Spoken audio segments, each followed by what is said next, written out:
ہر امتی کا نبی کریم صلی اللہ علیہ وسلم سے تعلق ہونا چاہیے، اور اس کے واسطے جتنا درود شریف پڑھا جائے اتنا پڑھیں. خالی بیٹھا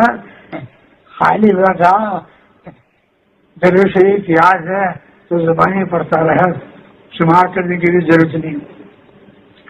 اتنا بڑا مجمع درود شریف پڑھے گا اور نبی کریم صلی اللہ علیہ وسلم کی خدمت میں پہنچے گا تو اس سے حضور کی کتنی طبیعت خوش ہوگی، اور حضور کے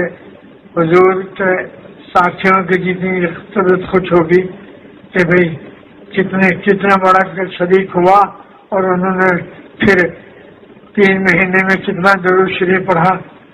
اس کا اہتمام کریں کہ خود بھی درود شریف پڑھیں، اپنے ماتحت کو بھی درود شریف کی طرف متوجہ کریں. اللہ تعالیٰ مجھے اس کی توفیق عطا فرمائے اور آپ سب کو توفیق عطا فرمائے. اے اللہ ہر مدرسہ کے ذمہ دار کو اپنے مدرسے والوں کو درود پڑھنے پر متوجہ کرنے کی توفیق عطا فرما. اے اللہ درود شریف کتنی کثرت سے پڑھا جاوے اور اتنی مقدار میں پڑھے جاوے کہ نبی کریم صلی اللہ علیہ وسلم بھی خوش ہو جائیں، اللہ میں بھی خوش ہو جائیں اور سب کے گناہوں کو معاف فرما دے.